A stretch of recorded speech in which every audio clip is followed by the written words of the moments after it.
Assalamualaikum warahmatullahi wabarakatuh. Selamat siang ya waktu Indonesia. Di sini kita masih subuh banget. Tadi saya ditelepon Pak Ari. Oke, kita bedanya sekitar 7 jam ya. Tapi meski jauh tidak menghalangi ya kontribusi saya untuk Indonesia karena sebenarnya saya biasanya jam 3 pagi sih udah bangun. Tapi karena minggu ini sangat melelahkan, kemarin saya agak tidur lebih cepat dan bangunnya agak lama jadi pas subuh ya. Oke, baik. Kita akan mulai. Saya langsung share screen sekaligus untuk memperkenalkan diri ya. Jadi nanti panggil aja aku Hari ya. Tadi seperti disampaikan, alhamdulillah diberikan kepercayaan ya untuk belajar di berbagai perusahaan. 13 tahun ya, 13 tahun di perusahaan EPCI, jadi Engineering Contractors di 3-4 tahun pertama ya. Dari perusahaan nasional, multinasional, ini ada Tetra Pak ya, Singgar Mulia, RPI, kemudian masuk ke BUMN di PGN ya, itu sebagai operation engineer, namun aku dipromot juga ke business development. Nah, ini shifting karir ya dari engineer menjadi business developer. Dan 1 tahun di PGN waktu itu ada lowongan buka di SKK Migas ya, dan itu merupakan lembaga super body waktu itu yang berinteraksi dengan seluruh K3S perusahaan migas di Indonesia, dan ini sangat strategik. Aku pindah ke SKK Migas sebagai senior officer ya untuk LNG, gas pipa ya, dan juga LPG. Nah, terus di sini banyak belajar lah 3 tahunan sebelum akhirnya aku memutuskan untuk promote ke manajer ya di salah satu perusahaan nasional, tapi di belakangnya itu pendananya asing ya. Nah, kita running itu pembangkit listrik tenaga gas dan juga energi terbarukan. Aku sebagai business development manager. Nah, ini karir pertama sebagai manajer. Selanjutnya 3 tahunan di sana berkarir di El Nusa Petrofin, anak perusahaan Pertamina yang bergerak di bidang distribusi minyak ya. Dan di sini aku sebagai departemen head untuk corporate planning dan corporate planning sama corporate communication ya. Jadi banyak belajar juga di sini sebelum akhirnya aku di hire di salah satu BUMN ya di bidang pangan sebagai Vice President Corporate Planning dan Business Development. Ya, jadi ini alhamdulillah 13 tahun terakhir, dan di sini nggak lama, 8 bulanan ya, sebelum akhirnya mendirikan perusahaan karena banyak sekali project ya, dan aku nggak enak sama kantor. Aku ngerjain project soalnya di luar kantor ya. After office hour itu aku udah ada kontrak juga dengan perusahaan riset batu bara. Jadi sorenya tuh aku sebagai ekonomis di perusahaan mereka ya, 2 kali seminggu ngisi di sana, dan ada project-project lain. Di antara project di PGN membangun dashboard analytics ya. Jadi nggak enak gitu. Jadi khawatirnya kayak waktunya kurang efektif. Akhirnya aku berpikir ya udah sekaligus saja mendirikan perusahaan. Jadi sekitar 8 bulan alhamdulillah ini perusahaan kita berjalan, dan sambil menjalankan perusahaan aku juga mengajar di UI, ITB dan ITS. Di UI ini dari 2015 ya, lulus aku udah diminta jadi asisten dosen sampai 2019, sebelum 2020 lulus doktor. Aku akhirnya menjadi lecturer ya di Magister Akuntansi, dan juga mengajar sebelumnya itu di Econometrics sama Microeconomics di Fakultas Ekonomi. Nah, kemudian di ITB sebagai dosen SBM, MBA ITB untuk bisnis strategi ya. Jadi kalau di UI tadi data science, kemudian bisnis statistik. Nah, di sini bisnis strategi, enterprise modeling. Dan di ITS aku sebagai pengajar predictive analytics, machine learning, dan juga big data. Nah, semuanya di kelas master ya. Alhamdulillah dalam 1 tahunan, hampir 2 tahun lah ya, 2 tahun itu sudah ada sekitar 2.000 mahasiswa aku interaksi ya, mengajar, dan juga aku membimbing mahasiswa untuk S2 ya. Terus saat ini belajar di UK, mendapatkan scholarship dari universitas karena nggak bisa lagi dapat LPDP. Sebelumnya S3 aku dari LPDP fully funded, kemudian Master Economics dari UI dan Engineering dari UI, sama S1-nya dari ITB Teknik Kimia. Jadi secara karir sih nggak ada langsung tentang data science ya sebelum kuliah di UK ya. Jadi aku benar-benar dari user yang belajar yang belajar data science. Nah, ini salah satu keunikannya. Karena orang banyak ada semacam cognitive barrier ya ketika ngomongin statistik ya data science atau ada codingnya, orang berpikir udah stuck duluan, kayaknya saya nggak mungkin gitu kan. Nah, sementara aku sebagai business user yang belajar dan sebagai business user sebenarnya kita sudah memiliki satu step, satu pilar dari data science, yaitu domain knowledge ya. Kita yang hari-hari berinteraksi dengan customer, kita juga mengerti kejadian di lapangan. Nah, itu sangat diperlukan di dalam yang mengolah data, mengakses ya jenis data predictors dan juga menginterpretasikannya. Ya kita kira itu. Dan aku juga aktif ya di LinkedIn karena leadership tanpa pengaruh ya di sosial ya itu is nothing ya. Jadi kita harus memiliki pengaruh ya dan kita harus membuat perubahan ya di sosial media. Sehingga aku hampir setiap hari ya posting ya bagaimana educate people, dan juga sebenarnya people itu sebagian klien-klien kami juga ya, kandidat-kandidat klien. Baik tentang data, strategi, desain, innovation maupun yang di luar itu ya. Jadi tujuannya itu untuk mengeducate ya. Karena sebelum kita masuk ke arah sales ya itu harus dimulai dari awareness. Nah, jadi awareness-nya itu yang kita harus bikin, harus promote. Ini langsung ke materi ya setelah ini ya. Langsung aja. Pak, boleh Pak langsung ke materi. Langsung ya kita ya. Mantap. Jadi kita akan sharing ya, diskusikan people analytics. Jadi konsepnya saya sharing dan saya sebenarnya mau belajar dari para expert di HR. Karena saya bukan orang HR ya. Nah, jadi kita nanti sama-sama belajar ya dari Q&A dan diskusinya ya. Dan di sini saya menggunakan predictive analytics ya, menggunakan machine learning sehingga kita bisa mentransform data dan knowledge ya di bidang HR itu menjadi actionable insight, menjadi value untuk perusahaan. Ya. Dan itu visi yang kami jalankan di perusahaan ya. Kita mengakselerate publik ya dan juga klien untuk mentransform data dan knowledge sehingga memiliki social impact ya untuk industri dan juga untuk masyarakat. Dan 8 bulan alhamdulillah ya kita dapat 15 corporate client ya dari perusahaan nasional, BUMN, multinasional, institusi pemerintah ya. Kemudian 20 batch itu data analitik machine learning workshop. Kalau totalnya ditambah dengan kelas yang machine learning, finance, kemudian machine learning ini ada sekitar 40-an ya. Jadi kita running ini di Sabtu Minggu kalau untuk public masterclass, sementara corporate client itu di hari kerja. Jadi kalau ditanya liburannya saya kapan, saya juga bingung. Ya kan? Susah banget kayaknya liburannya. Jadi liburannya pada saat bercanda-bercanda sama klien, sama di public masterclass, sama ngisi-ngisi conference webinar. Nah ini klien-klien kita ya, dari project resources yang kita allocate ya, dari sisi waktu, kemudian man hours, manpower, kemudian level of analytics dari deskriptif, diagnostik sampai prediktif ya. Salah satu proyek kita yang paling besar tuh di East West Indonesia. Ini kalau di bank itu bank BCA-nya lah. Mereka jual benih ya, perusahaan dari Belanda, punya berbagai area plan di wilayah Indonesia. Kita di sini membangun sistem Sales Operation Planning (SNOP) untuk mempredik bulan depan, 3 bulan, 6 bulan lagi ya, itu plan area manajernya produksinya berapa gitu ya. Nah, kenapa kita membangun demand modeling? Karena selama ini mereka pada saat menetapkan kuantitas produksinya itu berdasarkan pengalaman dari area manajernya. Kalau dulu sebelum terjadi banyak disrupsi itu is okay, itu fine-fine aja ya kan. Tapi sekarang dengan adanya disrupsi pandemi, disrupsi ekonomi ya kan, kemudian behavior dari masyarakat juga berubah, mau nggak mau kita harus tarik datanya dari market gitu ya. Nah, kami memfeeding data eksternal ya untuk menjelaskan dinamika dari sales-nya dia. Kemudian kita bangun demand modeling, demand forecasting menggunakan machine learning. Dan itu sudah dalam bentuk interaktif machine learning dashboard. Jadi user langsung menggunakan ya, dia bisa menentukan area mana, produk mana itu dalam bulan depan produksinya berapa. Ya, itu yang kita bangun. Lalu di Paragon, ini product classification. Jadi mempredik produk mana yang di launching Paragon bakal masuk fast moving ya, lakunya cepat. Kemudian non moving nggak laku-laku atau slow moving. Ya, dengan kita mengetahui lebih awal, kita bisa mengefektifkan anggaran. Jadi anggaran untuk yang non moving kita bisa shifting ke slow moving sehingga harapannya slow moving bisa menjadi fast moving.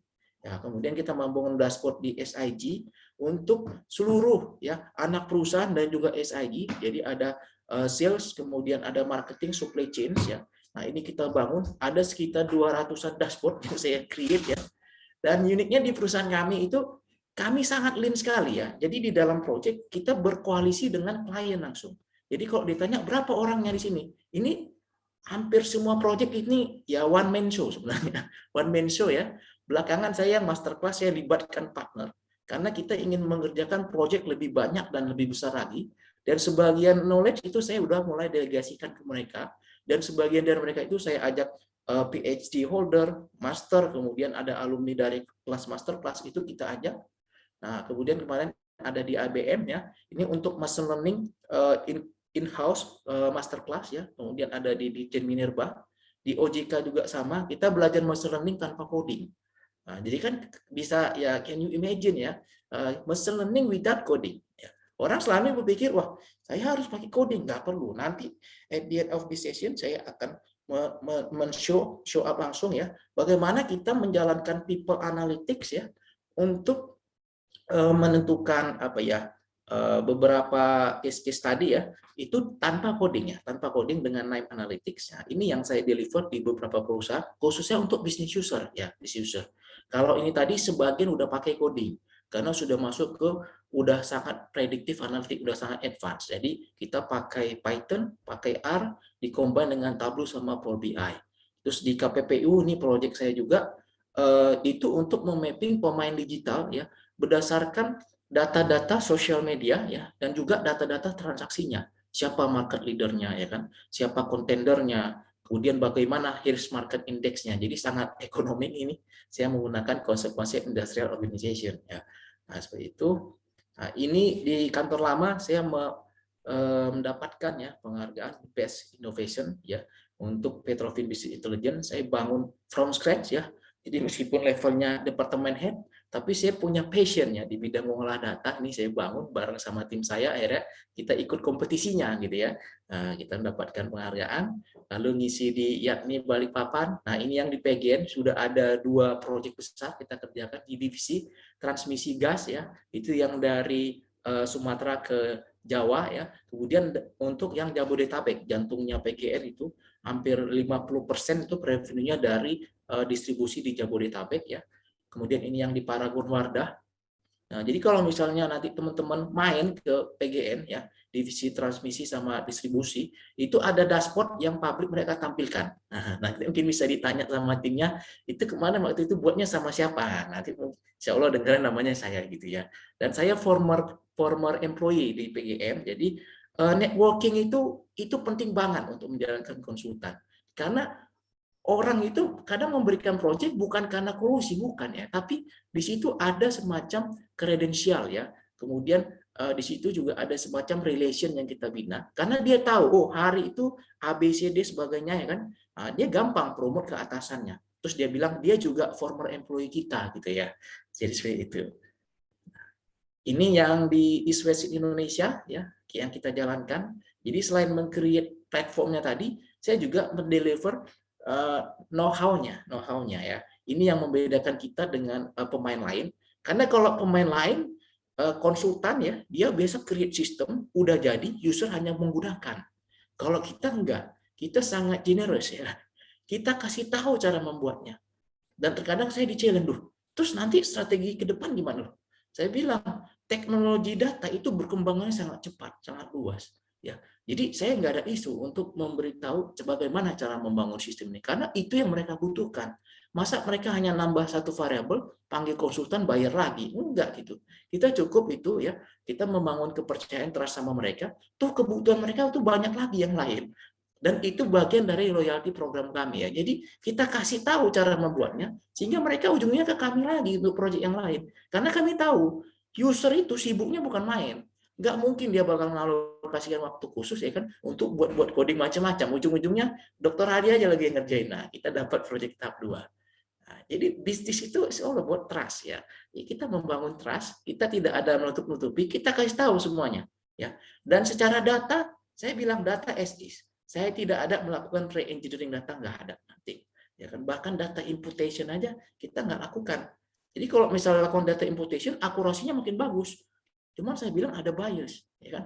Jadi kita mengolah data as is. Ini contoh kita menggunakan NIME Analytics tanpa coding, kemudian deployment-nya dengan Power BI karena mereka sudah menggunakan Power BI. Nah, sekarang kita masuk ke yang lebih besar tadi contoh-contohnya.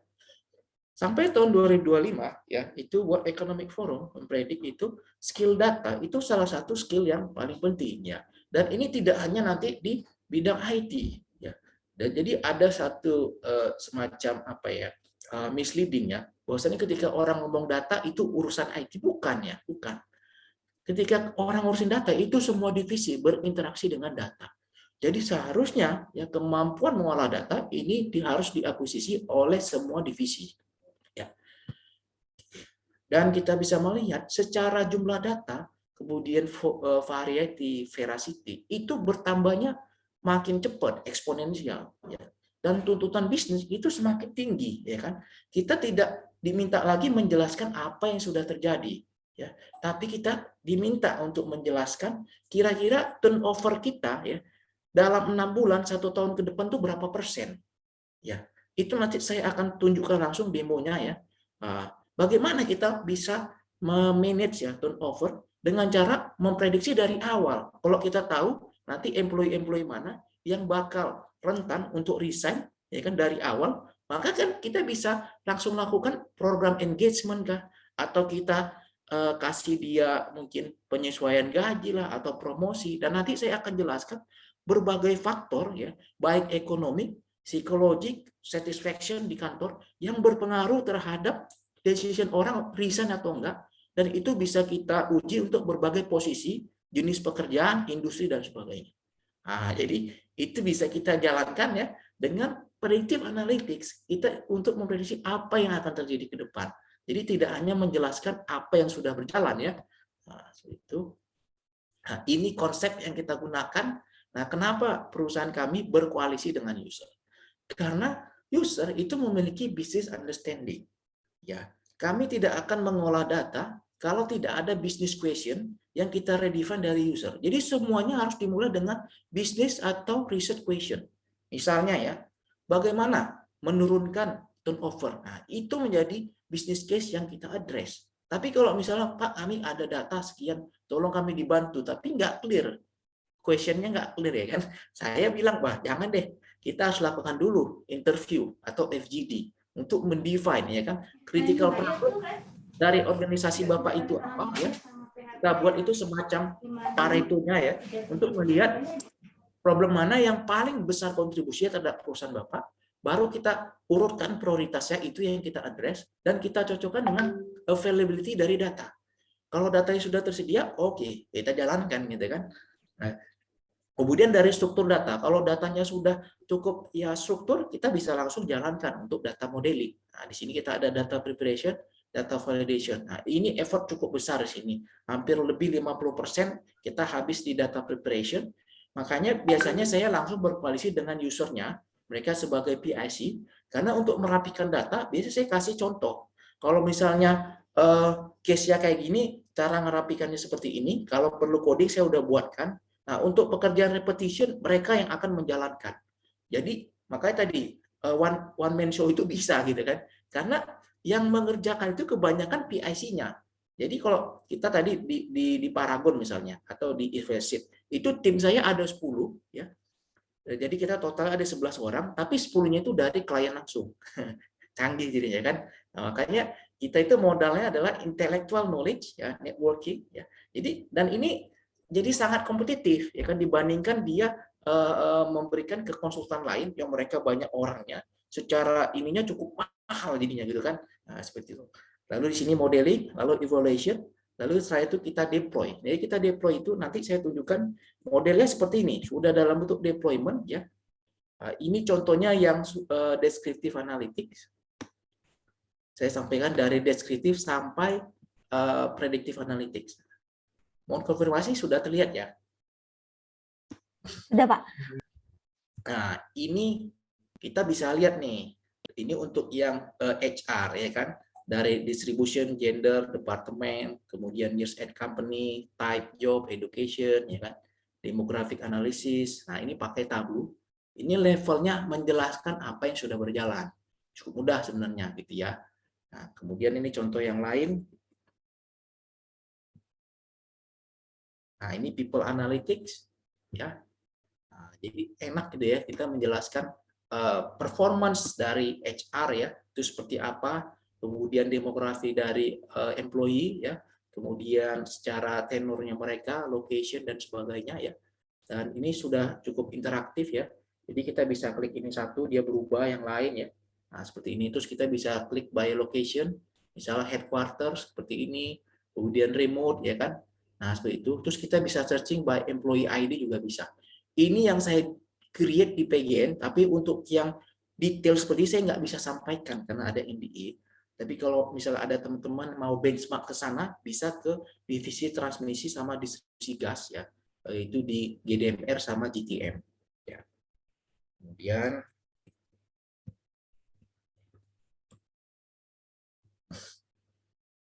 nah ini juga tambahnya untuk descriptive analytics ya. Jadi kita dengan mudah ya untuk melihat misalnya by department ya. Kita mau lihat misalnya sales gimana. Nah, sales tambah R&D kan atau all gitu ya. Ya kan terlihat. Kemudian kita bisa select ya salah satu untuk melihat interaksinya gitu ya.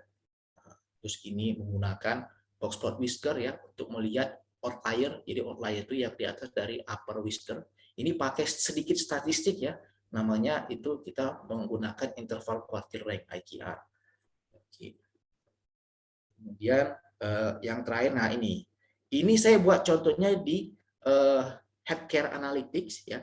Tapi ini prototipe yang kami jalankan dan project yang kami jalankan di berbagai klien. Hanya saja untuk klien kami tidak bisa sampaikan langsung karena ada NDA. Makanya saya buatkan sudah prototipe dan ini menggunakan data real ya di industri kesehatan dan bentuknya sudah storytelling seperti yang kami deliver ke klien. Ya, jadi bentuknya sudah storytelling dan kita berusaha untuk mendemokratis inovasi data. Jadi orang yang nggak terlibat di proyek ini pun ya ketika dia mampu mengerti berarti itu udah bagus banget inovasi kita. Tapi kalau kita develop satu inovasi, develop satu teknologi, hanya orang yang ikut di project, info in project bisa mengerti, berarti itu belum bagus ya. Itu ukuran dari inclusivity ya. Jadi di sini ya kita menggunakan STAR framework ya. Jadi heart disease penyakit paling berbahaya, kita ingin mendeteksi, lalu atribut yang dikumpulkan merupakan prediktor untuk menjelaskan kelasnya, apakah dia berindikasi atau tidak memiliki indikasi, dan ternyata hasilnya menunjukkan pola hidup, faktor keturunan itu berpengaruh terhadap risiko serangan jantung. Ini model machine learning yang kami kembangkan ya, menggunakan logistic regression, pakai binary class, agak teknis, tapi biasa kita jelaskan ya kalau misalnya mau mempelajari lebih dalam. Nah, machine learning-nya kenapa kita menggunakan supervised? Karena menjelaskan kelas ya. Kelasnya itu disease apa enggak ya, berdasarkan tadi variabelnya itu pola hidup ya, kondisi kesehatan ya, kemudian faktor keturunan, sehingga kita menggunakan logistic regression, decision tree, SVM dan sebagainya, dan kita uji model mana yang paling akurat, itu yang kita deploy. Nah, ini hasil deployment-nya. Nah, di sini ya Bapak Ibu kalian, nah ini penting kita ya gaya hidup ya. Jadi selain mendemo ini, saya juga mempromot gaya hidup sehat nih jadinya. Ya, misalnya kita konsumsi smokingnya diturunkan ya, mungkin yang udah rokok berat kan susah gitu ya turunkan. Nah, ini cukup signifikan ya untuk mengurangi risiko serangan jantung ya. Nah, ini udah berdasarkan machine learning. Dan kalau kita misalnya memiliki riwayat keluarga, nah kita memang harus hati-hati karena pengaruhnya juga cukup besar gitu ya. Nah, terus alkohol misalnya dia nambah gitu ya. Nah, ini juga nambah meskipun tidak signifikan ya. Terus ini jam kerja ini. Jadi kalau misalnya terlalu berat ya kayak gini. Kalau misalnya ringan dia nggak terlalu diporsir nah ini. Jadi kita bisa lihat ya tingkat fatigue itu juga berpengaruh orang terkena penyakit ya. Nah itu saya juga hati-hati banget itu saya. Karena saya sangat memporsir ya dari dulu saya kuliah master sampai master lagi yang sekarang saya bisa-bisa belajar sama ngerjain project semua. Ini saya hati-hati banget ya makanya di ini ya. Jadi kondisi kesehatan, pola hidup, faktor keturunan itu berpengaruh ya. Dan machine learning ini kita jalankan menggunakan Python ya. Di belakang ini saya menggunakan scikit-learn, logistic regression, standard scalar semuanya buat normalisasi data. Nah, ini import pandas ya untuk operasi matematiknya, NumPy ya.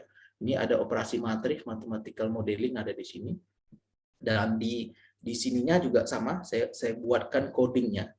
Nah, kalau di sini dia pakai coding, ya kan. Nanti saya tunjukkan terakhir after session yang tanpa coding. Jadi nanti buat Bapak Ibu yang tertarik ya untuk meng-create project itu di kantor, nah, bisa hubungin saya. Atau mau belajar, oke, ya kan. Belajar juga kita ada yang kelas publik ya, atau kalau mau belajar in-house juga, oke, kita akan jalankan sekaligus. Biasa kita di corporate itu dia dapat know-how-nya, belajarnya, terus langsung jalanin data di perusahaannya gitu loh. Jadi selama ini ya saya sebagai business user ya, ini saya juga sedikit curcol lah ya. Itu saya di challenge kalau misalnya kita ikut training ya kan, ke training kemana, ke Bali, ke Lombok atau ke Singapura, ke Hong Kong kan. Nah, biasa kita milihnya lokasi ya kan, milih lokasi. Terus selama pandemi kan kita nggak bisa milih lokasi karena semuanya sama. Akhirnya yang kita lihat tuh siapa yang ngisi. Nah, itu jadi value proposition. Kenapa saya memutuskan menjalankan perusahaan secara public exposure ya, public acceptance itu alhamdulillah teman-teman di LinkedIn sangat support ya.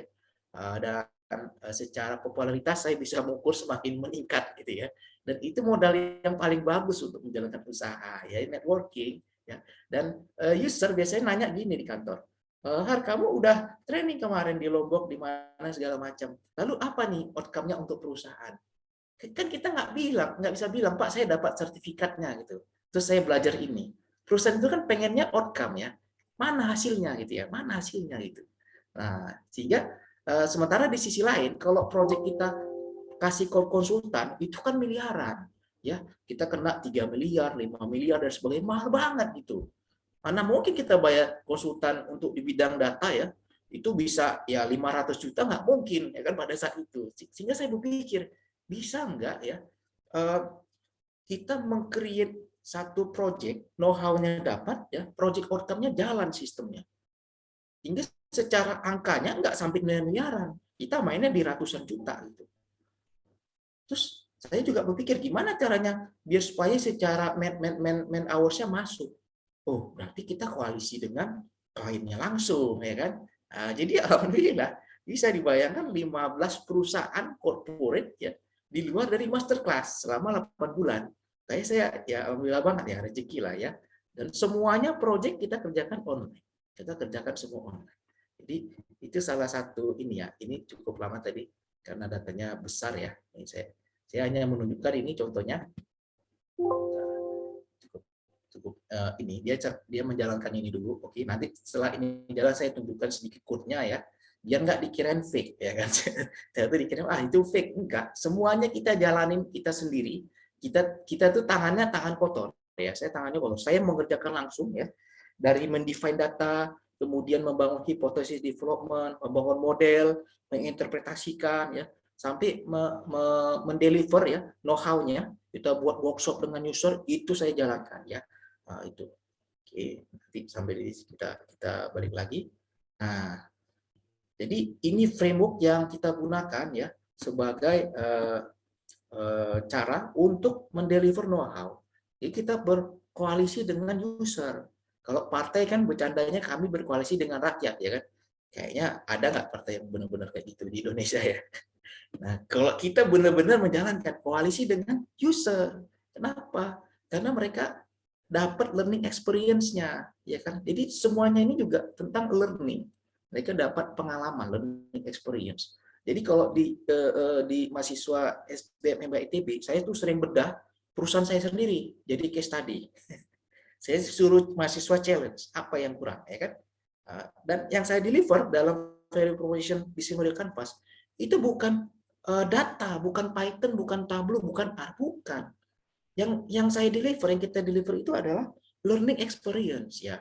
Jadi berdasarkan riset ya yang dilakukan Rubins dari dipublish di Harvard Business Review ya. Kalau kita menjual komoditas ya, itu value-nya sangat rendah. Ya, komoditas itu misalnya jual beras, jual jagung tok gitu, tanpa ada branding, tanpa ada servis tambahan ya. Nah, itu ruang untuk margin kita sangat rendah karena harga itu diatur berdasarkan mekanisme pasar ya. Jadi itu dia masuk ke perfect market kalau dalam ekonomi. Sementara kalau kita mengasih servis tambahan ya, misalnya kita branding, beras yang bisa meningkatkan imunitas gitu kan. Kemudian tanpa kadar gula sekian persen batasin ya kan. Terus beras yang bisa mencerdaskan anak-anak misalnya, pokoknya dibuat sedemikian rupa bagus, kita udah masuk ke monopolistik, sudah ada diferensiasi produk, ada ruang sedikit margin, ya. Jadi udah masuk ke produk differentiation. Ya. Ini udah level kedua. Nah, lalu masuk ke level ketiga. Level ketiga masuknya ke service, layanan.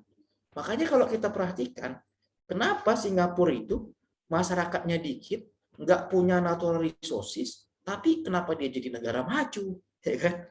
Industri di sana itu industri berbasis services. Mereka menjadi financial hub di dunia, ya.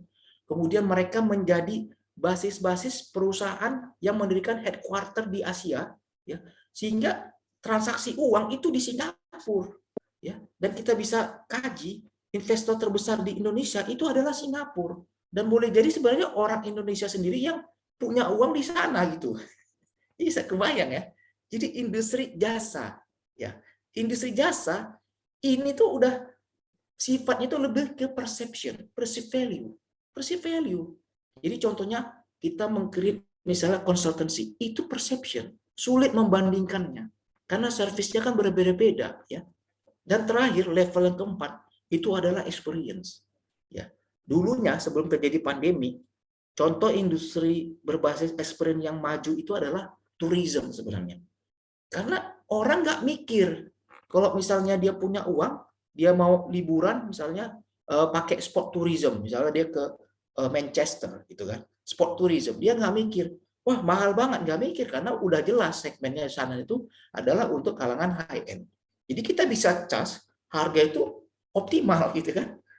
Atau dia misalnya menggunakan religious tourism, apakah ke Saudi Arabia gitu ya, atau ada yang ke Yerusalem gitu ya, atau ada yang ke India, itu kan kalangan high end. Jadi yang dijual itu learning experience-nya gitu ya. Nah, itu mimpi kami ya. Jadi yang kita deliver bukan dashboard gitu. Terlalu superficial ya kan. Kalau saya create perusahaan, seorang dokter Hari create perusahaan hanya meng-create dashboard. Aduh, sayang banget gitu kan.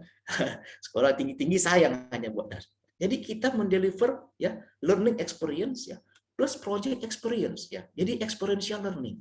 Jadi harapannya dengan kita engage bersama ya, itu klien memiliki experience sehingga ketika ke depan ada challenge yang mungkin tipikal, dia bisa meng-assign timnya langsung mengeksekusi sehingga dia memiliki capability-nya ya. Nah, jadi dari experience, learning experience itu menjadi capability untuk perusahaan sehingga perusahaan itu independen. Jadi kalau ada proyek-proyek data analitik lagi, saya bilang jangan panggil saya kalau yang sama-sama. Panggil saya bagi proyek yang kalian nggak bisa kerjakan. Karena kalau kalian masih panggil saya untuk proyek yang sama, levelnya sama, berarti sebenarnya yang kita jalankan kemarin itu nggak efektif, gitu kan? Jadi seperti kecuali tadi alasannya dia sibuk banget, Pak, kami nggak mungkin. Kami tahu cara mengerjakan itu, tapi tim kami udah nggak mungkin lagi ngerjain banyak pekerjaan lain. Itu bolehlah ya. Jadi seperti ini. Oke, selanjutnya saya lebih cepat aja. Ini agak teknis, ya. Ini algoritma yang kita gunakan untuk menjalankan supervised dan unsupervised. Nah, kalau di kelas ini saya bedah detail semuanya untuk setiap algoritma menggunakan mathematical model ya. Kenapa kita pilih supervised regression? Karena menjelaskan ya numerical dengan numericals. Ya. Kemudian kenapa kita menggunakan dimension reduction? Karena kita ingin mensimplify ya itu atribut yang sangat banyak berdasarkan explain variant analysis. Kenapa kita menggunakan classification? Karena kita ingin mengeksplain ya classification kelas berdasarkan numerical atau categorical. Ya, kalau clustering ya ini unsupervised. Kita tidak memiliki label tapi kita ingin mengelompokkan. Ya, jadi kita pakai clustering. Nah, ini di bidang HR. Jadi sangat menarik ya. Ruang untuk tumbuh sangat besar karena baru sedikit yang menggunakan people analytics ya. Karena memang ini baru ya kan. Jadi ini bagus sekali inisiatif dari Pak Rey ya dan kawan-kawan menjalankan melaksanakan acara ini. Ini bagian dari educate ya, educate para profesional ya, bagaimana mengintegrate antara pekerjaan HR dengan analytics. Karena kita sudah mengarah ke automation ya, kita mengarah ke artificial intelligence. Pekerjaan yang sifat-sifatnya rutin ya, itu sudah mesin yang mengerjakan. Bukan berarti nanti mesin menggantikan peran kita, enggak ya. Mesin nggak bakal menggantikan peran manusia, saya jamin ya. Kenapa gitu? Karena mesin itu hanya bisa mengerjakan pekerjaan yang sifatnya rutin. Ya, kita menginjek algoritma sehingga dia bisa berjalan. Ya, tanpa itu dia nggak bisa jalan. Sehingga pekerjaan yang sifatnya creativity, leadership, coordination, ya kan, kemudian art, mana mungkin mesin menjalankan itu? Nggak mungkin, impossible, ya. Tapi untuk pekerjaan yang sifatnya itu clerical, ya, kemudian rutin, ya kan, pekerjaan-pekerjaan yang sifatnya operasional yang berulang-ulang itu mesin aja yang ngerjain. Jadi sebenarnya dengan adanya teknologi AI, digitalisasi, bukan berarti dia mendegradasi peran manusia, bukan ya. Justru dia menaikkan ya peran dari manusia kepada ya peran yang sesungguhnya, yaitu leadership. Karena mesin nggak mungkin menjalankan itu. Mesin nggak mungkin menginfluence customer kita. Mesin tidak mungkin dia bisa mengconvince manajemen sehingga ya budget kita bisa di-approve. Susah ya. Sebenarnya peran manusia, tapi pekerjaan yang rutin kita kasih aja dia.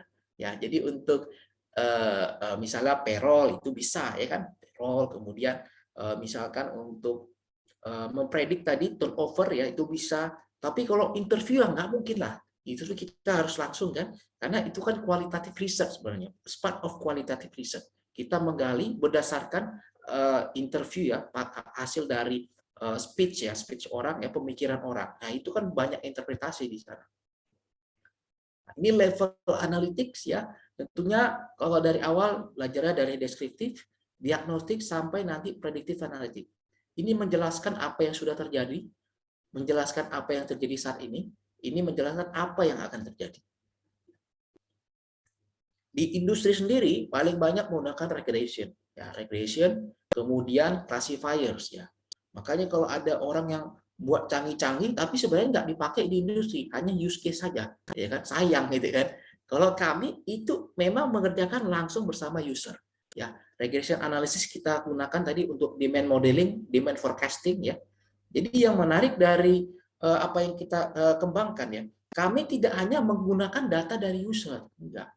Peran kita lebih dari itu ya. Kita memfeeding data eksternal.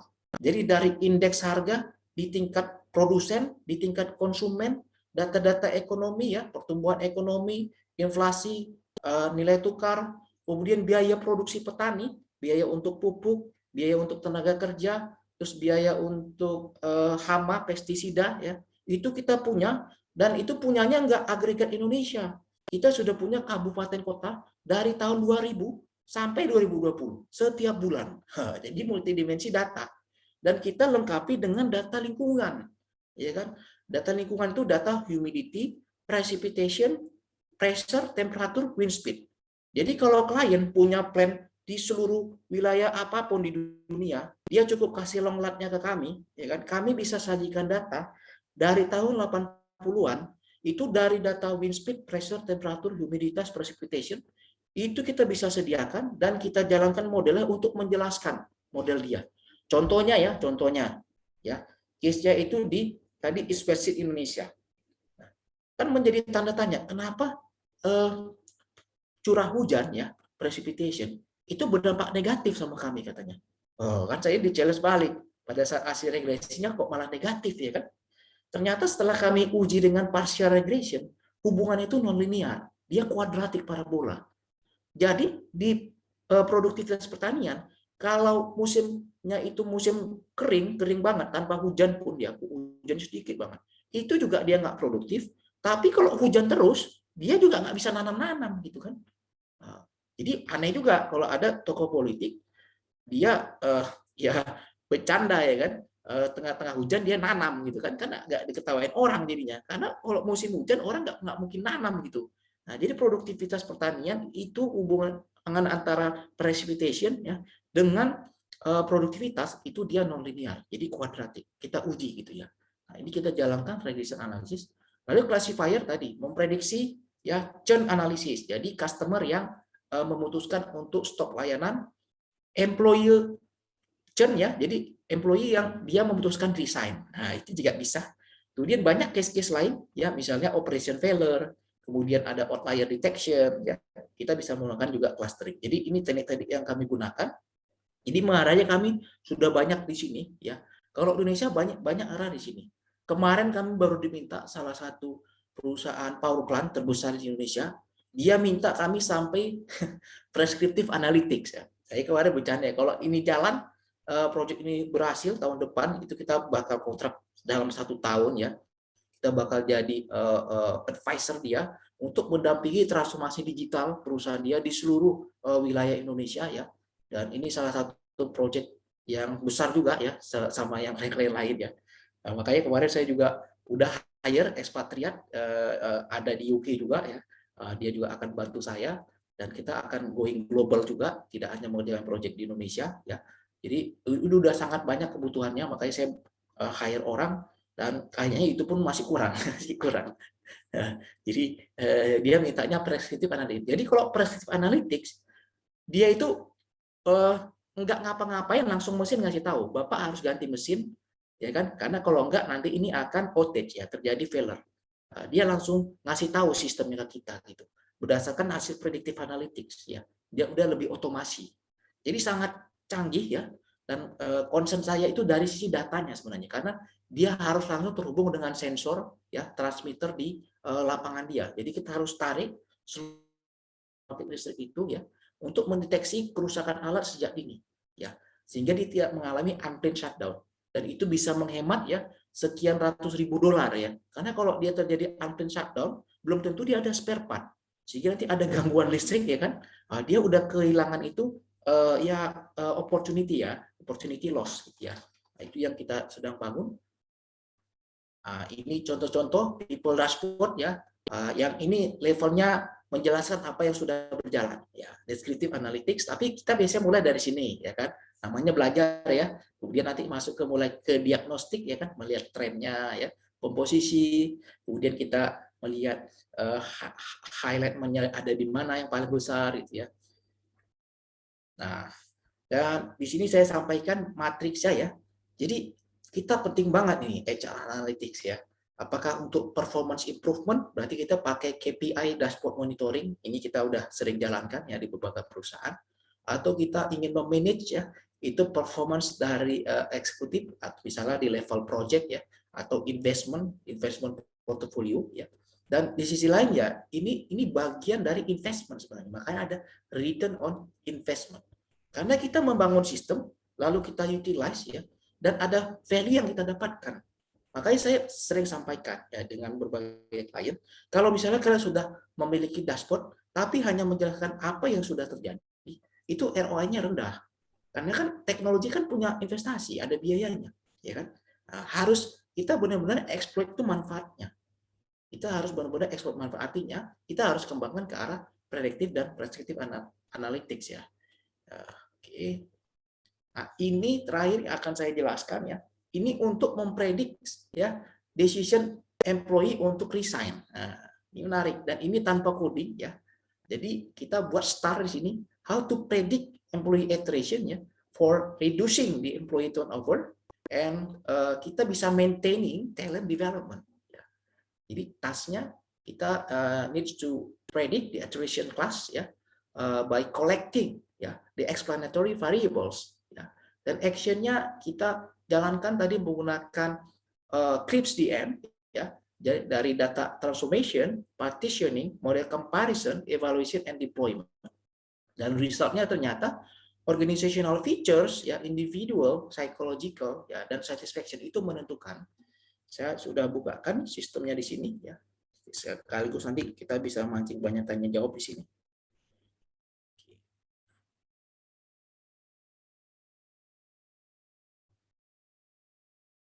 Cari, ini cukup banyak ininya. Saya udah siapkan people analytics. Oke. Nah, ini ya. Jadi pertama, ini tanpa coding, terus kedua advantage-nya, ini menggunakan visual thinking. Semuanya tervisualisasi. Ya. Tidak ada yang ditutup-tutupin. Ini datanya ya, Bapak Ibu sekalian. Masih terlihat screen saya? Mau konfirmasi? Halo? Masih ya, Pak. Masih ya? Oke. Nah, konfirmasi ya. Nah, ini data-data employee ya. Jadi ada di sini data dia sering dinas apa enggak, daily rate-nya, departemen, ya, data demografik, kemudian data kondisi di pekerjaannya, ya. Kemudian di sini juga ada ukuran, ya, ukuran performance-nya, ya, KPI-nya, ya. Misalnya ini apa nih? Di performance rating, ya. Kemudian dia lembur apa enggak, overtime, ya. Semuanya ada, terus sama tenornya, dia berapa lama ada di posisi ini, ya. Dan ini data-data real industri, kita ngambil case-nya di Eropa, ya, yang ini case-nya. Tapi sama aja lah, kalau Indonesia punya data gini, kita juga bisa jalankannya. Nah, ini kami juga tertarik untuk mengembangkan people analytics, ya. Karena selama ini kami mengembangkannya KPI dashboard udah ada, tapi sampai benar-benar menjalankan machine learning, nah itu kita pengen dapat portofolionya. Karena sebenarnya teknologinya kami menguasai, tinggal konteks saja dirubah, datanya udah ada, dan contohnya kami udah jalankan ini di sini, ya. Nah, ini tenornya, ya, berapa tahun di perusahaan. Dan ini ternyata, ya, Bapak Ibu sekalian, ini berpengaruh nanti. Jadi tenor orang kalau dia lebih dari 5 tahun itu memang dia semakin resisten untuk resign. Jadi yang khawatir itu di bawah 5 tahun. Dan itu refleksi diri saya juga gitu, ya. Saya biasa di perusahaan nggak lebih 3 tahun, nggak lebih, ya, 3 tahun lebih dikit udah pindah saya, karena memang vision saya mau menjalankan perusahaan konsultan dari dulu. Jadi saya harus punya banyak pengalaman di berbagai perusahaan, dapat networkingnya. Jadi networking, relasi itu bagus semuanya sama perusahaan, dan saya itu resign bukan karena gimana-gimana, tapi karena ada yang lebih baik, ya kan. Ya kadang-kadang ada juga lah sedikit-sedikit masalah di kantor, konflik dengan manajemen itu wajar, ya. Tapi saya lebih melihat tuh banyak tawaran yang lebih baik dan kesempatan untuk belajar di berbagai industri dan berbagai posisi. Karena memang long term goal-nya itu untuk meng-create konsultan. Nah, tadi itu data-data tadi kita gunakan, ya, sebagai exploratory variable untuk menjelaskan, ya, dia resign apa enggak nih, attrition, ya. Attrition itu resign apakah? Yes, itu resign, ya. No itu berarti dia stay di perusahaan. Ya. Kita ingin menjelaskan decision-nya itu, ya. Nah, ini data transformation. Jadi kalau misalnya ini dibuka, tidak ada coding, tidak ada coding. Tapi logic thinking-nya itu yang kita harus diasah, ya. Jadi ada, ya, logiknya jalan, ada statistiknya dikit, ya. Nah, ini. Kemudian di sini, ya, saya ngambil model, ini namanya modelnya udah random forest, berdasarkan comparison, ya, model comparison, data model comparison yang paling bagus akurasinya.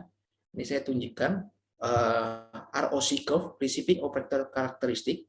Jadi ini kurva yang menjelaskan berapa banyak, ya, prediksi kita yang sesuai dengan data inputnya, gitu, ya. Jadi akurasi dari model. Nah, ini saya menggunakan random forest karena akurasinya 75%. Ya, dia mampu memprediksi true positif, jadi yang resign dan dia benar resign, ya. Lalu true negatif, dia tidak resign dan dia benar tidak resign, ya. Dibandingkan dengan misclassified, jadi yang false positif dan false negatif, ya. Nah, ini 75%. Jadi kita tidak perlu menggunakan neural net, ya, deep learning di sini, cukup random forest, ya, cukup bagus.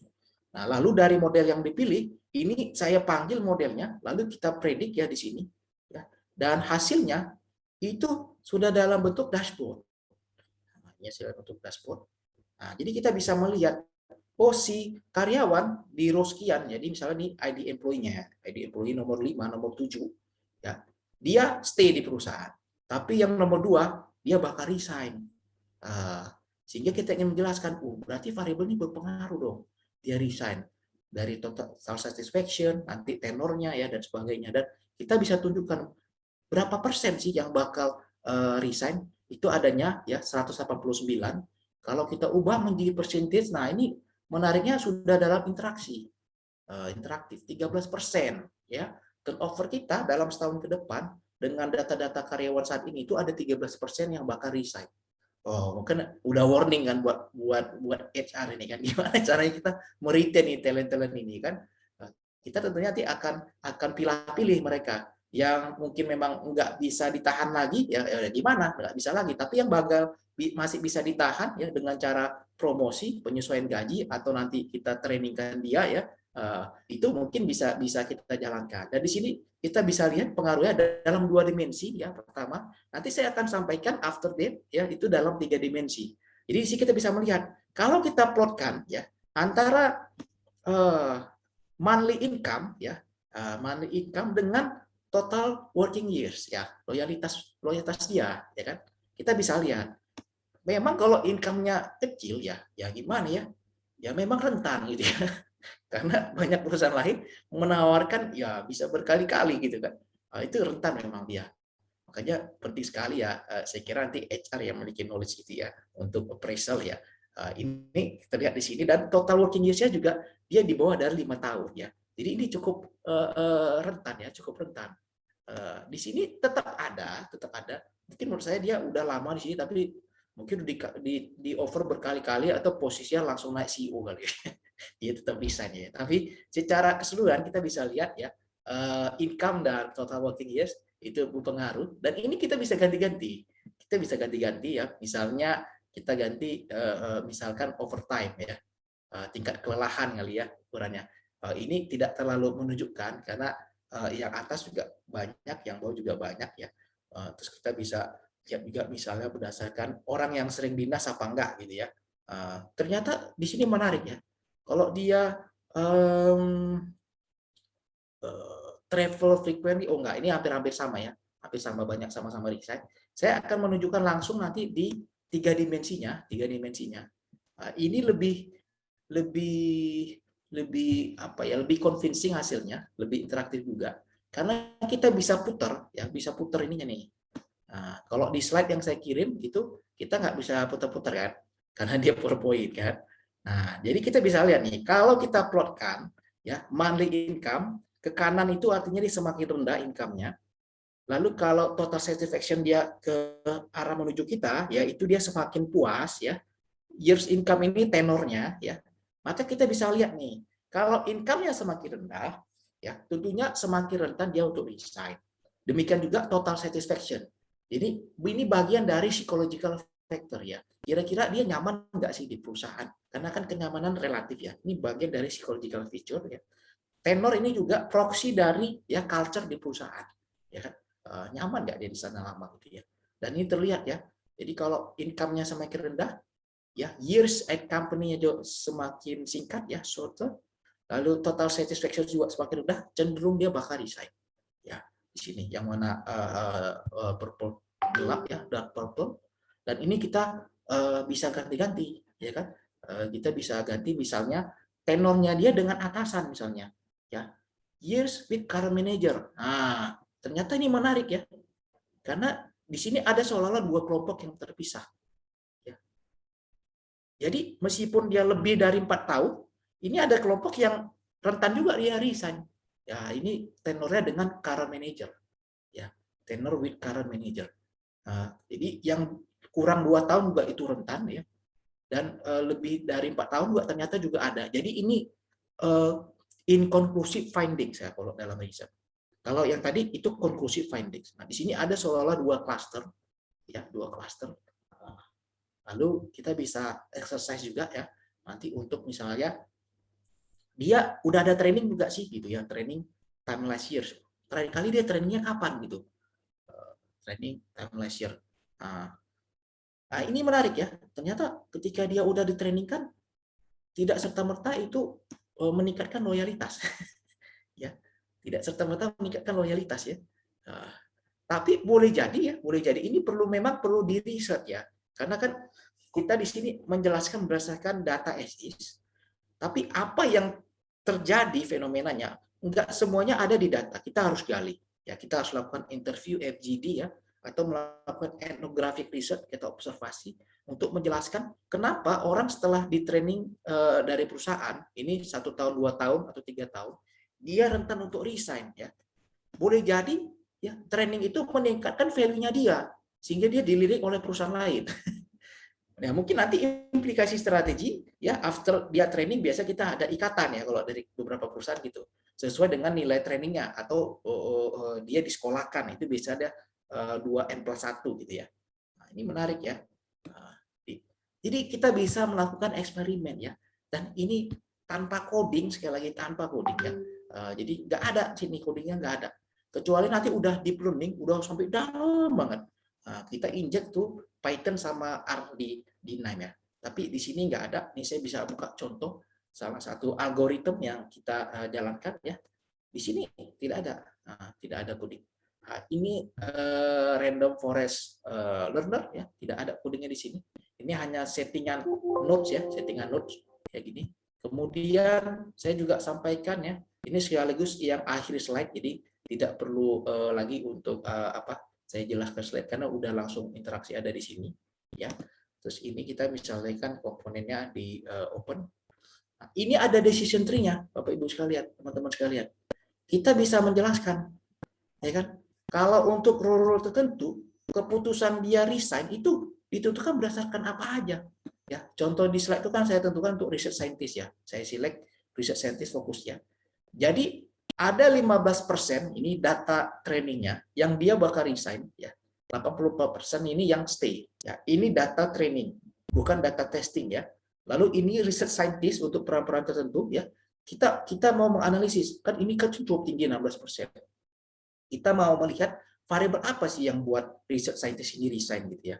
Ternyata ya overtime ya kan, dia lelah kayak gini. Sudah habis lelah mungkin secara pressure-nya kurang mungkin ya. Gitu ya. Nah, sekali lagi itu perlu di riset ya. Yang saya sampaikan indikasi ya. Itu banyak terkait dengan tacit knowledge ya. Domain knowledge dari Bapak Ibu HR ya. Nah, itu. Lalu ini monthly income, nah, itu kan benar ya dugaan saya hipotesis ya. Dia udah overtime, lalu bayarnya rendah. Ini alamat ini ya. Udah overtime sering, bayarnya rendah. Nah, ini lihat nih 54% ya dari sekian individu ini tuh dia bakal resign ya. Dan kalau kita lihat tuh jarak rumahnya jauh ya kan? Yes, jadinya jarak. Jadi dia fatigue. Dan sebagian yang jarak rumah dekat pun ditentukan berdasarkan tenornya di current rule. Ya, di current rule. Kalau misalnya dia kurang dari 0,5, itu dia sangat rentan dia untuk resign. Jadi kita bisa menelusuri ya keputusan seorang employee ya, apakah tadi untuk job role-nya ya atau departemennya itu berdasarkan faktor-faktor fitur-fitur yang menyebabkan dia resign. Sehingga bagi seorang HR ya, dia bisa panggil nih atau pertama dia sampaikan ke manajer, Pak, ini Pak hasil machine learning ini, HR analytics nih yang kita kembangkan sama Dr. Hari. Agak promo dikit nih. Nah, hasilnya begini Pak, ya kan? Terus oleh karena itu saya akan buat program engagement dengan klaster kelompok-kelompok karyawan yang rentan resign ya, dan memang secara talent management kita harus pertahankan dia gitu ya. Kita harus pertahankan dia. Misalkan di sini ya, wah ini dia kan jaraknya itu jauh, dia kemungkinan resign. Artinya kita kasihlah dia insentif transport, ya kan? Jadi munculnya insentif transport berdasarkan machine learning, HR analytics, keren nggak tuh? Karena kita lihat Pak, untuk yang research scientist, ya ini data scientist, ekonomis, ya, yang R&D, ya, teknologi developer, ini dia rentan Pak. Jadi kita kasih insentif mereka, ya, dan monthly income-nya juga perlu disesuaikan. Ya mungkin kita mulai dari yang bawah dulu, baru masuk ke atas kayak gitu misalkan. Demikian juga untuk posisi-posisi yang lain, ya sales ya, sales ini overtime ya. Kemudian di sini ada marital status ya kan menarik ya. Oh, apa kaitannya ya? Ini perlu ditelusuri, perlu ditelusuri gitu ya. Kenapa yang single yang malah dia rentan resign? Jadi buat HR ini jadi warning ya. Sekali lagi ini untuk perusahaan ini ya, data-data bisa jadi data setiap perusahaan akan berbeda ya. Nah, di sini monthly income ya. Di sini wah lebih besar dari 4.500, malah dia resign. Ya kan orang tanya, "Lu udah gajinya tinggi ya kan? Tapi malah resign gitu jadi sales." Boleh jadi setelah di riset ya, setelah diinvestigasi, kemungkinan sales itu yang pendapatannya tinggi karena kan secara sales capability-nya bagus ya.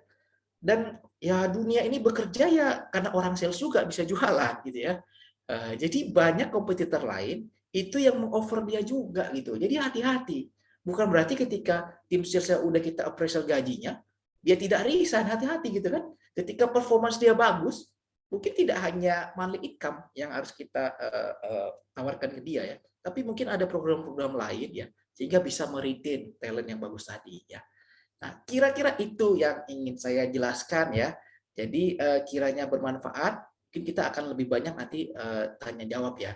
Saya sorry nih agak kepanjangan mungkin waktunya. Selanjutnya saya kembalikan kepada moderator ya. Silakan Mbak Abianka untuk sesi Q&A. Oke, baik.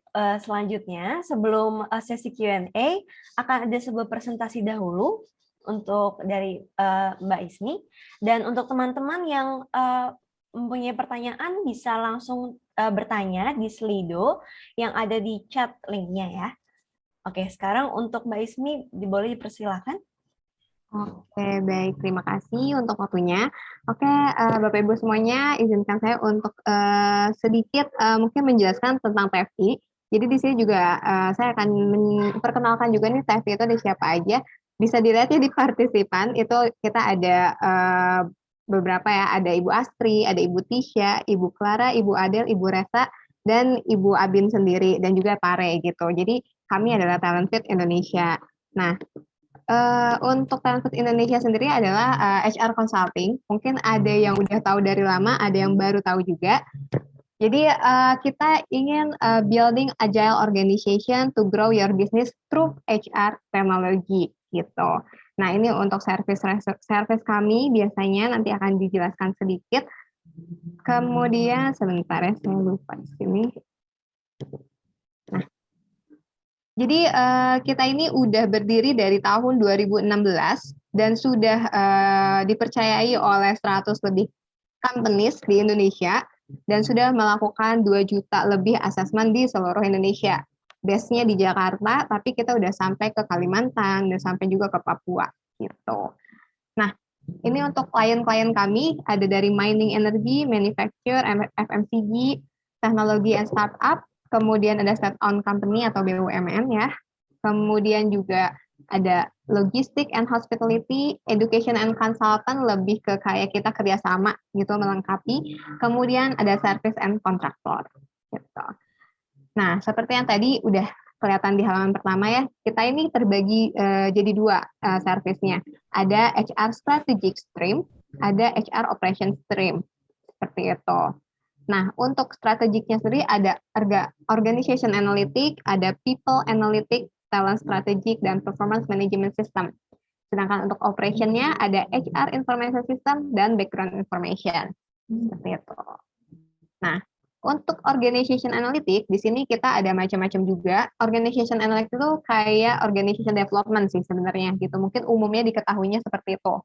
Nah, kalau misalnya jasanya tuh apa aja tuh service yang bisa kita provide, ada organization setting, ada change management, misalnya ada reshape organization gitu ya di company-nya gitu, kita bisa bantu juga. Kemudian ada talent and performance management, workforce analysis atau analisa beban kerja. Nah, di sini kita analisa beban kerja tidak hanya ingin tahu aja nih sebenarnya berapa orang yang dibutuhkan dalam misalnya departemen tersebut, tapi kita ingin tahu juga beban kerjanya itu bisa sebesar itu, apakah prosesnya sudah efektif atau belum, seperti itu.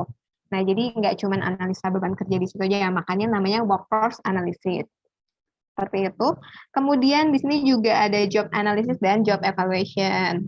Kemudian di sini ada performance management system, lebih ke produknya ya, di sini kayak aplikasi gitu. Mungkin kalau mau tahu detailnya bisa nanti kita meeting aja gitu ya, ketemu aja, kontak saya atau siapapun talent fit yang ada di sini gitu. Nah, kemudian juga ini masih sambungan sama yang tadi. Nah, intinya sih ini tentang sistem ya, performance management system. Nah, untuk people analytics-nya mungkin ada yang udah pernah pakai jasa kita juga nih di sini atau ada yang belum? Wait, ini kenapa nih? Coret-coret. Oh, sorry, ini kayaknya ada. Nah, ini itu ada psychometric online assessment, virtual assessment center, gamification assessment, dan safer English assessment. Oke, ini ada yang bikin note sepertinya, coba ya. Maaf. Ngehapusnya gimana nih? Wait. Oke. Nah, ini untuk psychometric assessment-nya, jadi kita ada macam-macam ya, pokoknya ada psychometric assessment ini, kita ada sistemnya sendiri, dan ini kompetensinya untuk psychometric assessment-nya. Kemudian ini report-nya, ada sampai ke snapshot kayak gini. Dan ini gamified assessment untuk service kami yang terbaru, jadi sama kayak psychometric assessment tapi dia game gitu. Jadi dikemasnya dalam bentuk game biar lebih fun dan lebih meningkatkan employee experience-nya gitu. Nah, kemudian juga di sini ada yang customize dan ada yang ready to play. Seperti ini ya. Ini maaf nih agak lama jadinya ya. Gitu, ini untuk reportnya. Dan ini untuk virtual assessment center sebenarnya sama aja ya kayak assessment center biasanya, cuman dibikin di platform. Dan ini Saver English Assessment gitu. Jadi ini tentang bahasa Inggris, mau kursus bahasa Inggris atau tes bahasa Inggris boleh gitu. Nah, ini talent strategic itu lebih ke rekrutmen proses outsourcing-nya gitu. Jadi untuk misalnya hire posisi-posisi yang spesifik bisa juga nih untuk hubungin kita karena kita metodenya lebih ke kayak kita menjadi rekrutmen seolah-olah kita adalah rekrutmen internal gitu. Nah, ini juga dari sistemnya, talent management system seperti ini, dan ini yang terakhir adalah background information, checking background information, takutnya ada yang ijazahnya beli di Shopee atau Tokopedia gitu ya. Nah, itu bisa dicek juga di situ. Nah, ini juga HR services-nya kita ada Jojonomic. Itu sih singkatnya dari TFI. Kalau misalnya ada yang mau tanya-tanya lebih tentang talent fit service-nya apa, ada kebutuhan apa, bisa langsung hubungin kita TFI di sini. Gitu. Itu mungkin Mbak Bin. Oke, baik. Sekarang mumpung teman-teman masih di sini, sebelum kita lanjut ke Q&A, boleh ada photo session dulu? Ya, kayaknya foto session lebih oke. Mumpung teman-teman masih di sini. Jadi boleh sekarang open cam ya.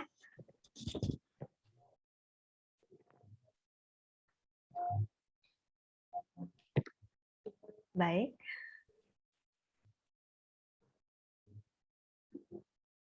Wah, keren-keren semuanya. Udah open cam, lebih terlihat nih cantik gantengnya. Iya. Apakah sudah open cam semua? Ya, kayaknya bisa langsung aja. Udah bisa langsung aja ya. Oke, sekarang senyum ya. Akan ada 3 slide, jadi akan saya foto. 1, 2, 3. Baik. Untuk selanjutnya, slide selanjutnya. 1, 2, 3. Baik. Untuk slide yang terakhir, senyum. 1, 2, 3. Oke, cukup. Nah, sekarang untuk yang selanjutnya, kita akan berlanjut untuk Q&A.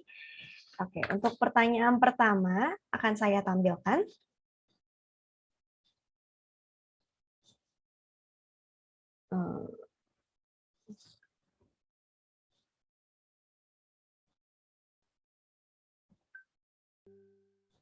Untuk pertanyaan pertama, dari Anonymous, apakah sudah bisa terlihat?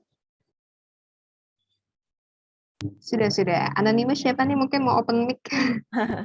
Iya. Oke, pertanyaan pertama adalah, apakah dari people data bisa juga diprediksi terkait personality dan kesiapan karyawan dalam memimpin? Bapak Hari dipersilakan untuk menjawab. Oke, saya akan menjawab ini menggunakan framework yang sering saya sampaikan juga ya ke berbagai kelas, plus juga kita kaji juga berdasarkan riset ya untuk menjelaskan peran dari data dan juga dari human ya. Oke, saya akan share ya.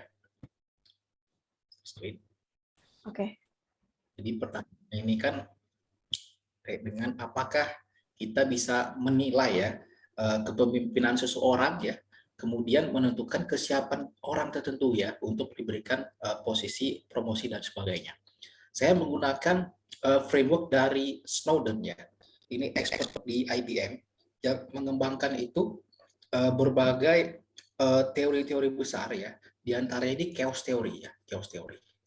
Dan ini kita gunakan juga ya di perusahaan untuk menentukan ya kira-kira wilayah mana yang kita bisa gunakan itu machine learning ya, machine learning, dan juga wilayah mana kita harus lakukan kualitatif riset.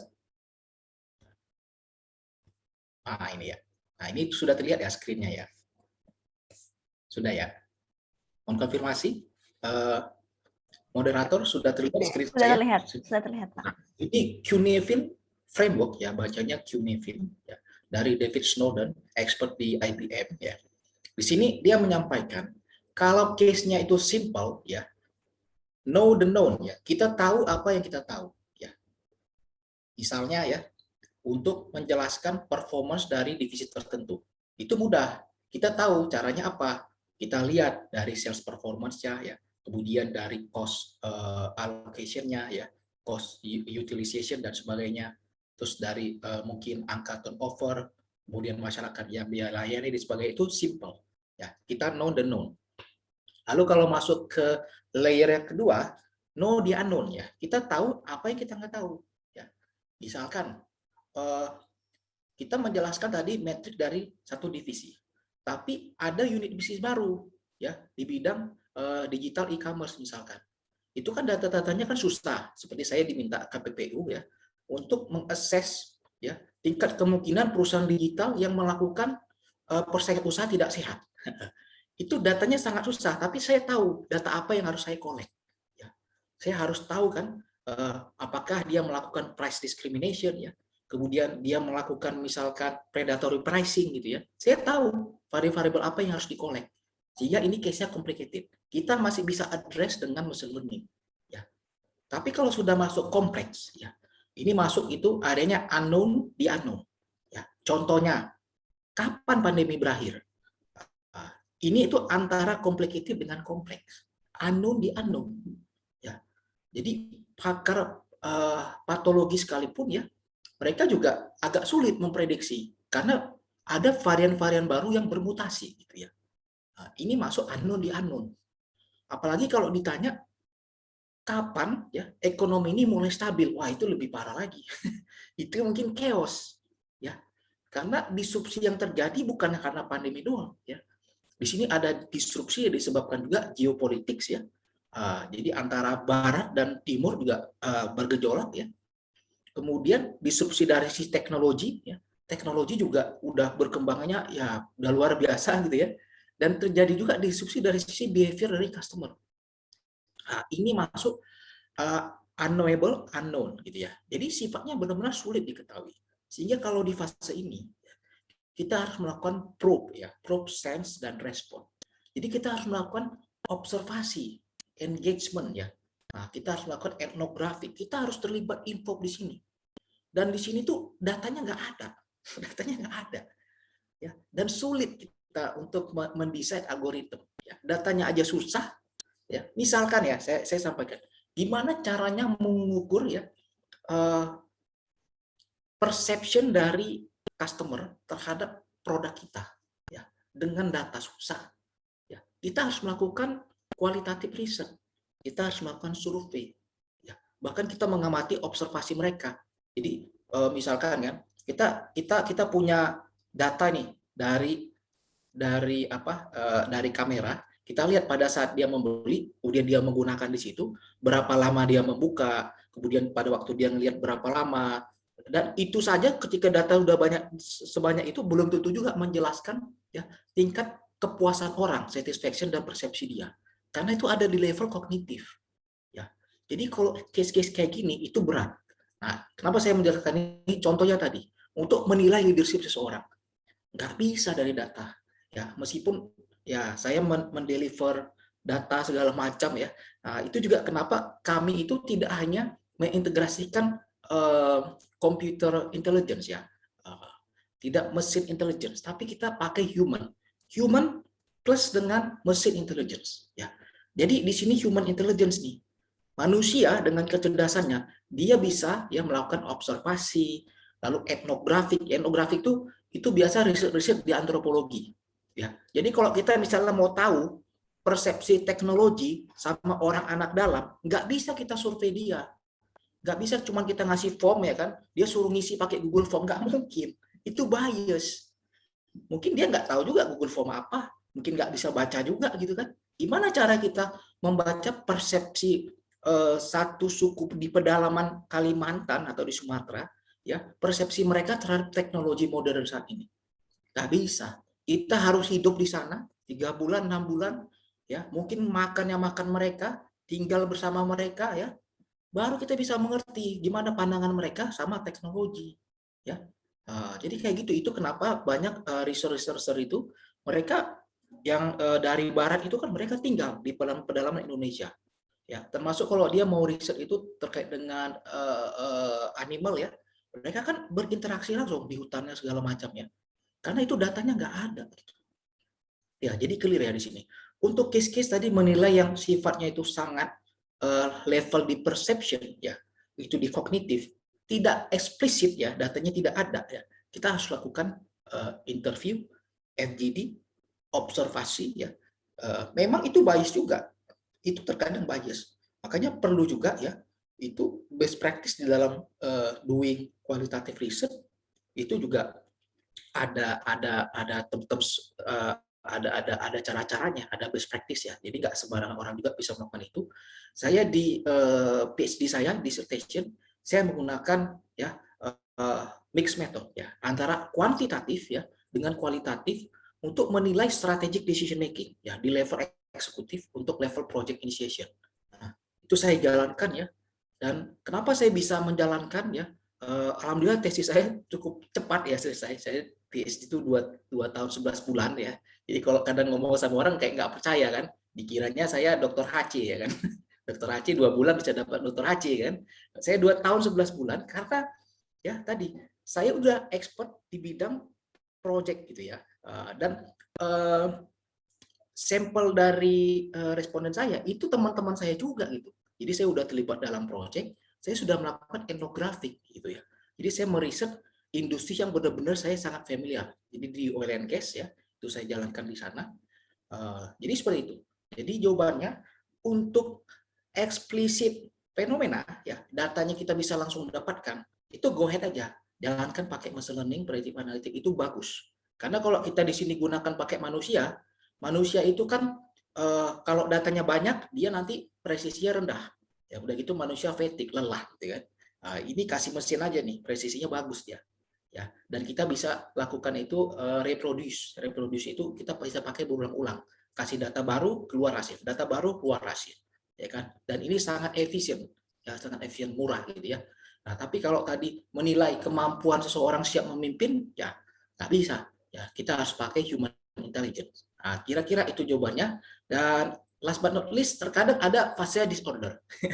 Disorder itu interface ya, bisa kompleks complicated, kompleks chaotic ya, atau dia dengan simple. Nah, ini yang kita nanti harus define areanya ada di mana.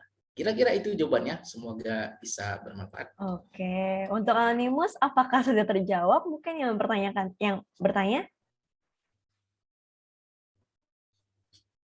Ya, Udah, jadi nanti ini menarik nih, moderator. Kita bisa kolaborasi nanti antara Patria itu dengan Talentfit. Bisa. Karena kan yang HR tadi butuh kompetensi seperti Talentfit, ya kan? Betul. Yang untuk people analytics kami bisa bantu di sana. Banget Pak. Kita akan kolaborasi. Saya minta kolaborasi Pak. Oke, mungkin lanjut saja untuk pertanyaan selanjutnya ya. Untuk pertanyaan selanjutnya, apakah sudah terlihat? Ini pertanyaan selanjutnya yaitu dari Tuku Bilal Rizky. Ingin bertanya, dalam pendalaman data atau riset awal, user yang terlibat apakah hanya dari HR saja atau hingga user department terkait? Untuk Bapak Hari, silakan. Ini Teguh Bilal teman saya ya di LinkedIn, dan saya lihat tadi dari partisipan banyak yang teman-teman hadir ya di sini dari LinkedIn ya. Sama nih ya Mas Teguh Bilal ya. Jadi menarik pertanyaannya ya. Kita tuh menghadapi interdisciplinary ya, disiplin ya. Jadi tidak bisa hanya satu disiplin ya. Kita bisa mengeneralisir untuk berbagai fenomena case ya. Untuk itu ya kita perlu melibatkan ya berbagai departemen lain yang terkait ya, yang relevan ya. Karena ya sekali lagi domain knowledge ya itu tacit knowledge ya di dalam terminologi knowledge management ya. Itu tidak semuanya kita bisa dapatkan di buku ya. Tidak semuanya kita bisa dapatkan di kelas-kelas pelatihan. Tapi ada memang kita harus mengalami sendiri, sehingga ya kita perlu melibatkan user lain yang dari departemen terkait. Ya. Misalkan ya, saya sampaikan contoh tacit knowledge itu seperti apa. Saya pernah ketemu expert ya di bidang engine ya, engine turbin ya. Dia cukup mendengar dari suara kompresor generator, dia tahu nih ada masalah itu di bagian engine yang mana, sistem yang mana. Nah, kenapa dia bisa seperti itu? Karena dia udah 20 tahun kerja di sana. Ya, dia bukan paranormal, bukan medisian, nggak jelas ya. Dia udah punya expertise. Dia sudah punya pengalaman puluhan tahun ya. Dia kalau misalkan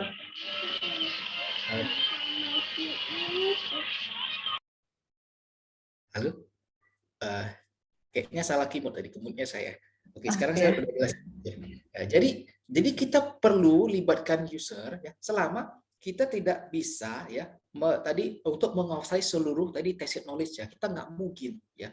Misalnya untuk menilai ya kan capability tim sales untuk menjual produk atau service, itu memang harus marketing expert yang bisa menilai itu. Ya, saya sendiri nggak mungkin gitu ya. Meskipun kita bisa pelajari dari bukunya apanya, itu sulit ya. Makanya juga di interview kan kita harus libatkan dari user. Karena user yang berinteraksi hari-hari dengan kliennya, dengan produknya dan sebagainya. Itu juga kenapa orang bilang ada yang bilang sekolah nggak penting-penting amat gitu katanya. Satu sisi benar, meskipun sisi yang lain itu juga dia salah, itu ada fallacy di sana ya. Karena satu sisi benar kayak gini. Enggak semua ilmu ada di buku ya, itu kita katakan tacit knowledge ya. Jadi kita harus mengalami sendiri ya, dan dari situ kita perlu ya untuk tadi melibatkan di departemen disiplin yang lain ya, sehingga dia bisa memberikan semacam advice ke kita atau second opinion, sehingga kita tidak perlu benar-benar menghabiskan waktu hanya untuk menggali satu ilmu yang kita sendiri mungkin nggak bisa dapatkan juga, karena dia memang harus mengalami sendiri ya, harus mendapatkan experiential learning ya, kira-kira itu. Jadi benar sekali pertanyaan sebenarnya udah menjurus ke jawabannya ya, jadi harus melibatkan disiplin yang lain gitu ya. Makanya terkadang paradoks ya di ranah top management ya, dan ini saya kaji di berbagai case study ya, ketika membuat policy ya, kebijakan di perusahaan, dan termasuk juga mungkin di pemerintahan ya, ketika membuat kebijakan tertentu tanpa melibatkan ya stakeholder, itu berbahaya sekali ya. Karena kebijakan kan dia govern itu untuk stakeholder terkait, tapi mereka tidak dilibatkan. Dan nggak semua, meskipun kita di era serba informasi saat ini, itu bisa tersampaikan di mereka. Sehingga nanti policy yang dibuat itu jadi bias. Jadi sebelum kita membuat policy ya, kita kan harus mengkaji ya dari sisi public policy ya. Saya kebetulan belajar microeconomics, saya ngajari juga mahasiswa master. Kita harus lihat dari sisi acceptance, ya, public acceptance. Ya. Kemudian dari sisi logik dari polisinya. Contoh ya, misalnya ada satu negara menetapkan kebijakan yang sebenarnya ditentang oleh hampir seluruh karyawan. Tapi dipaksakan itu terjadi undang-undang gitu ya. Saya nggak sebut negara mana ya. Dan itu kan indikasi bahwasanya tidak dilakukan semacam tadi ya public engagement.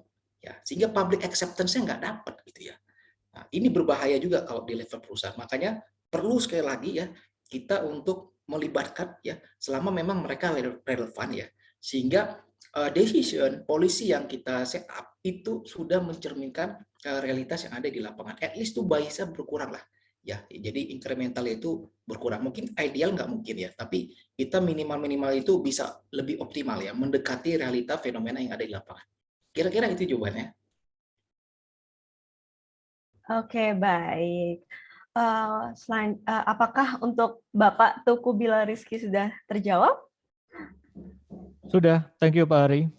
Oke, bisa lanjut karena masih ada waktu, bisa lanjut ke pertanyaan selanjutnya ya.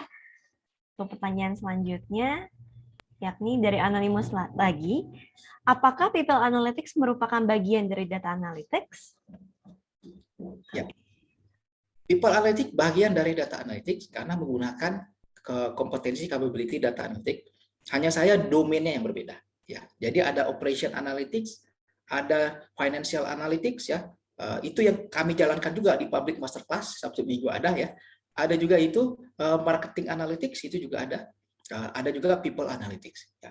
Jadi yang membedakan itu hanya domain expertise yang membedakan ya. Jadi datanya akan berbeda, challenge-nya akan berbeda, fenomena yang berbeda, tapi secara machine learning yang digunakan ya, tadi misalnya algoritma ya, itu semuanya sama sebenarnya, semuanya sama ya. Jadi memberikan variabelnya, nanti cara menginterpretasikannya, sama nanti mungkin cara mengeksekusi insight yang sudah kita dapatkan. Ya itu. Baik. Semoga menjawab.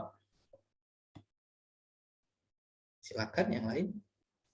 Oke, untuk pertanyaan selanjutnya, karena masih ada waktu juga. Bentar.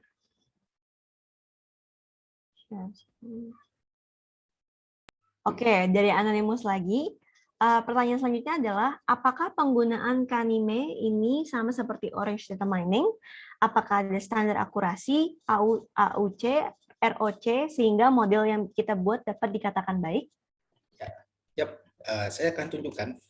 Jadi lengkap semuanya di NAM ini ya. Di sini ada ya confusion matrix untuk memperlihatkan ya itu dari sisi akurasi ya, overall akurasi, dan ini lengkap sekali ya. Saya bisa sampaikan langsung di sini. Di sini ada overall statistik ya, berapa yang correctly classified, yang benar tebakannya. Lalu di sini ada recall, precision, sensitivity, specificity ya. Ini untuk masing-masing model. Lalu ada ROC-nya tadi, receiving operator karakteristiknya ya. Ada di sini ROC curve-nya. Jadi confusion matrix ada, akurasi ada, ROC curve-nya ada. Jadi semua ya machine learning metodologi ya dan cara untuk mengakses hasil itu lengkap ada semua di sini. Dan NIME ini open source ya. Jadi tidak berbayar karena ini menggunakan teknologi open innovation ya. Open innovation dia menggunakan komunitas ya, berbasis komunitas riset dari University of Konstanz ya di Jerman. Ya, ini buatan Eropa ya. Mereka ini enggak komersil, jadi open source ya. Ini yang juga salah satu menarik dari kami menggunakan NIME. Dan ini kami sudah gunakan tadi hampir di 10 dari 15 ya, dari 15 corporate client yang kita kembangkan ya untuk melakukan data mining ya, data modeling dan sebagainya. Baik, lanjut ke pertanyaan selanjutnya. Pertanyaan selanjutnya itu dari Erdo, yaitu bagaimana menghitung dan memaksimalkan ROI, return of investment, setelah implementasi people analytics di fungsi HR. Baik, ya. Nah, ini pertanyaannya saya akan coba kombinasikan ya. Bagaimana kita mengukur kuantitatif matrix ya. Itu tentunya berdasarkan ya sistem ini bisa mereduce hours berapa banyak. Itu kan kuantitatif, kita bisa ukur. Sebelumnya misalnya pakai Excel. Nah, kita assess berapa jam sebelumnya ngolah data pakai Excel, kemudian setiap ada rekap bulanan kamu butuh berapa jam. Dengan adanya analytics ini, itu nggak perlu direkap lagi datanya. Kita tarik dari sistemnya, langsung pada saat itu juga server kita setting, dia langsung berubah. Nah, biasa kita setting itu di Jumat sore, supaya kinerja server nggak berat, ya. Dia langsung berubah, dan dia langsung ngasih notifikasi ke PIC yang kita assign di email. Misalnya kita sales nih, salesnya drop 10%. Dia langsung ngirim email ke tim marketing. Tolong dong ini salesnya drop 10%, dijelaskan atau kamu boost penjualan. Kalau enggak nanti target kita di akhir tahun enggak tercapai sekian persen. Nah, itu dari sisi yang kualitatif matrix. Nah, namun ya di dalam strategi ya itu juga dikenal competitive advantage bukan hanya terkait dengan financial performance ya. Tapi non financial ya. Jadi non financial ini ya, misalnya kita mengukur tingkat kelelahan ya. Tingkat kelelahan itu kan ada juga dilemparnya persepsi. Ya kan? Dengan adanya sistem analitik ini, ya kan, itu seberapa produktif kamu bisa menghandle pekerjaan lain karena sudah terbantu, ya. Atau misalkan dari yang kedua, data driven culture, ya, yang sudah mulai dibangun, ya kan. Kalau dulu semuanya apa-apa pakai itu opini dari atasan, pokoknya atasan ngomong kanan kiri apa kita ngikut aja, kan nggak boleh kan. Sama juga pemerintah nggak boleh lah kanan kiri apa kita ngikut, nggak boleh. Harusnya masyarakat demokratis itu wajar ada check and balance ya, itu udah wajar ya. Jadi kita juga bisa ya dengan sistem analytics ini ya, kita bisa mengukur culture yang berjalan itu sudah mengarah nggak ke data driven culture. Jadi ketika orang mengambil decision ya kemudian memberikan ide gagasan, dia menggunakan hasil dari analytics. Itu kan sudah masuk dalam culture ya kan. Kemudian mereka sudah mulai terbiasa ya kan mengolah pakai data analytics, ya pakai people analytics.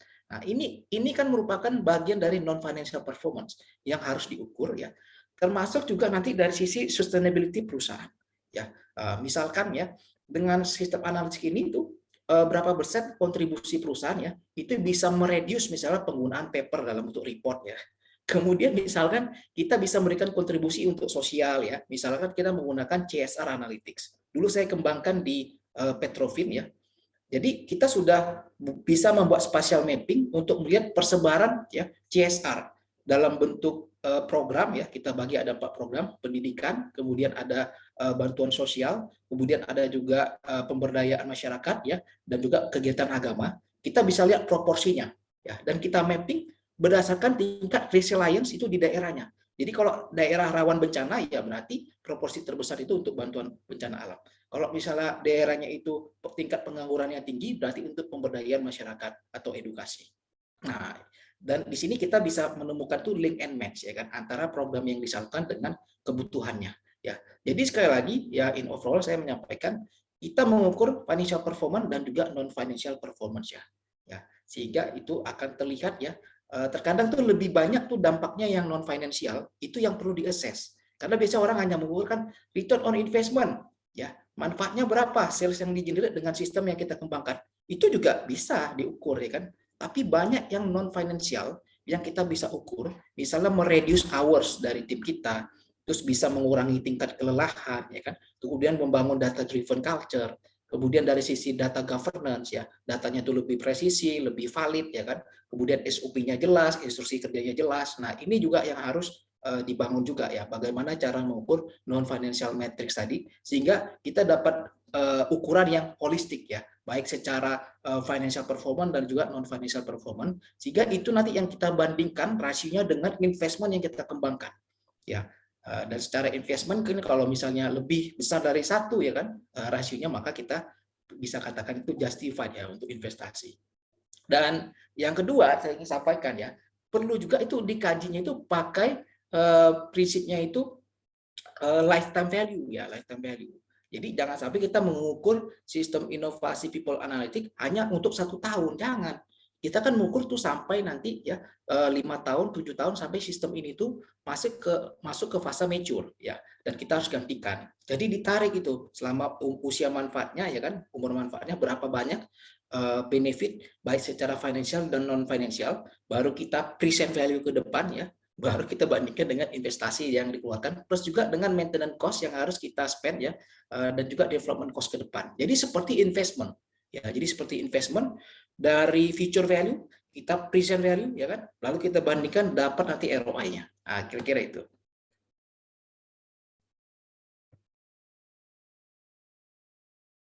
Baik, untuk tadi yang anonimus, apakah sudah terjawab? Ya, terima kasih Pak Hari ya. Salam kenal juga dari Erdo.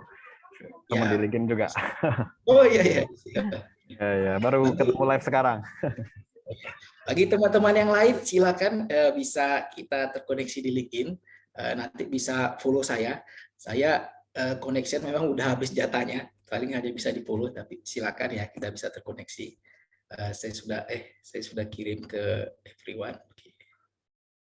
Nah, itu bisa di-follow LinkedIn.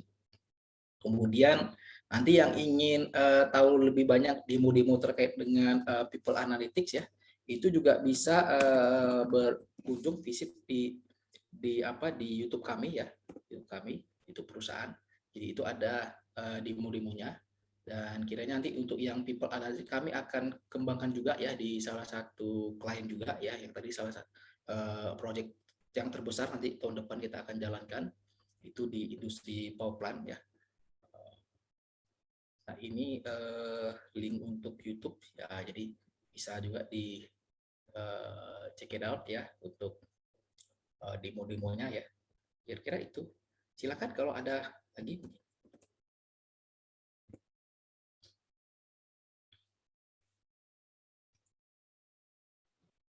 Untuk Q&A sepertinya sudah cukup. Ya, untuk pada hari ini kita sudah mempelajari banyak hal tentang people data analytics. Ada juga prototype-nya yang seperti apa, contoh-contohnya. Mungkin dari partisipan-partisipan ini ada yang mau sharing tentang pengalamannya dalam data analytics mungkin? Ya. Bagus tuh, biar sama-sama belajar nih. Tuh Pak Erdo tuh raise hand katanya Pak Erdo. Mungkin mau share Pak Erdo. Kalian lanjutan pertanyaan tadi Pak. Jadi kita mungkin masih sampai fase deskriptif ya Pak. Kita udah punya dashboard HR dan memang itu investasinya lumayan ya. Walaupun kita develop internal, tapi time yang untuk develop itu lumayan makan banyak resource ya. Dan memang belum kelihatan tuh return of investment-nya. Saya setuju banget. Memang apalagi untuk HR ya, itu nggak semua financial return gitu, karena memang non finansialnya itu ya, seperti itu Pak Hari tadi bilang ya, itu nggak bisa dikuantifikasi dan kayak sales gitu ya, langsung kelihatan cuannya gitu ya. Dan itu yang mungkin jadi apa ya, mungkin Pak Hari bisa kasih tips nggak ya untuk project people analytics di perusahaan-perusahaan ini bisa didukung oleh direksi atau top manajemen gitu Pak. Betul Pak Ebu. Jadi ini masalah klasik ya yang dihadapi oleh middle management. Hampir semua itu kontak saya pada ngadu bilang, Pak tolong dong bantu kami yakinkan manajemen agar data analytics innovation ini kita bisa jalankan juga di tempat kami. Hampir semua Pak telepon saya Pak pada ngomong kayak gitu di awal ya. Terus makanya kadang-kadang saya bercandain ya. Ya semoga top manajemen yang mungkin agak kurang catch up dengan agility segera pensiun aja saya bilang. Nanti kita gantikan oleh para anak-anak muda milenial yang lebih aware ya terhadap teknologi. Karena sekarang zamannya udah berbeda ya. Zaman sudah berbeda. Kita benar tadi seperti Pak Edo, kita tidak bisa yang mengukur semuanya itu langsung dari cuan. Nggak bisa kayak gitu ya. Karena kita bukan dagangan barang langsung ya. Kita ini sebenarnya ngurusin orang, membangun culture budaya. Dan saya yakin ya para expert itu mengkaji lebih dalam. Kalau ditanya apa sih competitive advantage dari perusahaan, itu ada di people, ada di culture, ya kan, leadership. Nah, untuk membangun, mengadopsi satu teknologi ya menjadi kompetensi people kita menggunakan matriks yang lebih proporsional, lebih fair ya. Jadi non financial performance. Jadi saya setuju banget itu. Jadi tipsnya ya, menurut saya tipsnya kita harus pertama ya, kalau kita mau mengembangkan people analytics ya. Nah, ini dari tim HR ya. Pertama itu harus kolaborasi dengan user terkait ya. Sehingga ini terjadi konsensus bersama ya, kesepakatan bersama. Lalu dilakukan tadi semacam preliminary assessment seberapa benefit sistem people analytics yang kita kembangkan nanti baik untuk HR sendiri maupun juga untuk karyawan. Jadi preliminary study ini sebagai ya itu sebagai landasan kita untuk mempropose ke manajemen.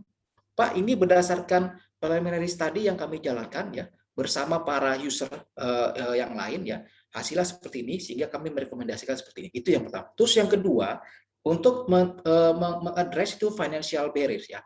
Karena kan investmentnya boleh jadi cukup besar ya. Nah, ini kita bisa gunakan project staging, Pak. Project staging. Jadi tidak langsung yang canggih, jangan. Tapi kita bertahap, deskriptif, diagnostik, sampai nanti predictive analytics ya. Sehingga tidak langsung manajemen itu kita ajukan budget yang cukup besar. Tapi dia bertahap, sekuensial. Nah, yang paling penting, kita yang ketiga, ini harus memiliki roadmap. Nah, ini saya berbagai klien ya yang ingin mengembangkan digitalisasi untuk seluruh organisasinya. Saya itu biasa udah mengencourage, langsung aja Pak, disusun itu digital roadmap.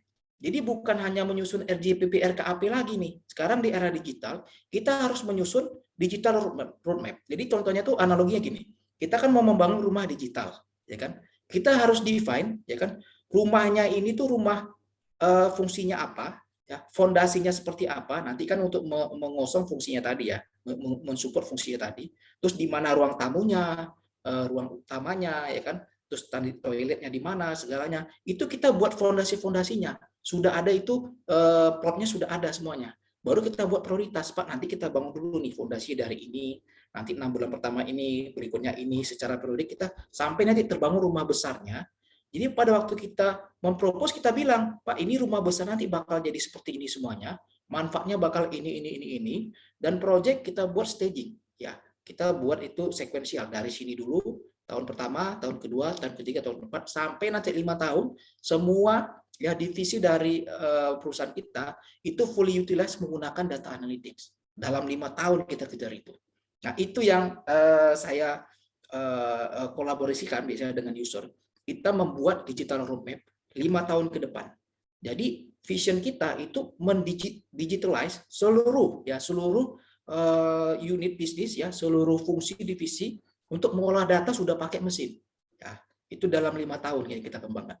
Nah, mungkin itu Pak tips-tipsnya, sehingga karena sekali lagi top manajemen itu mereka memang kan ngurusin yang strategik, ya kan. Biasa nggak berapa returnnya gitu ya. Wajar juga mereka begitu seperti itu kan.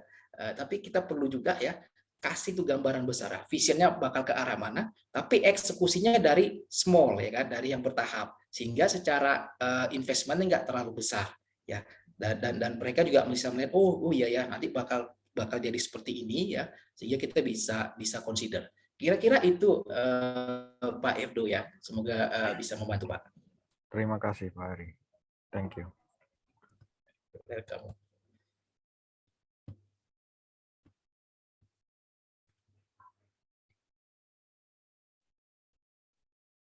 Oke, dari Pak Erdo mungkin udah cukup. Mungkin dari yang lain ada yang mau menambahkan? Oke, waktu juga udah menunjukkan pukul 4 sih sebenarnya ya, sudah menuju akhir atau penghujung acara nih. Pak Hari, terima kasih banyak banget untuk ilmu-ilmu yang sudah di-share-kan. Ini sangat amat bermanfaat, semoga bisa keterima juga ya sama rekan-rekan di sini. Dan kalau tadi seperti yang Pak Hari sudah sampaikan, kalau misalnya ada yang mau ditanyakan, bisa di LinkedIn-nya atau juga ada channel YouTube-nya Pak Hari juga gitu. Jadi silahkan langsung saja untuk selepas webinar ini ya, kalau ada yang mau ditanyakan. Itu mungkin dari Pak Re atau dari rekan-rekan TFFI yang lain ada yang mau ditambahkan juga?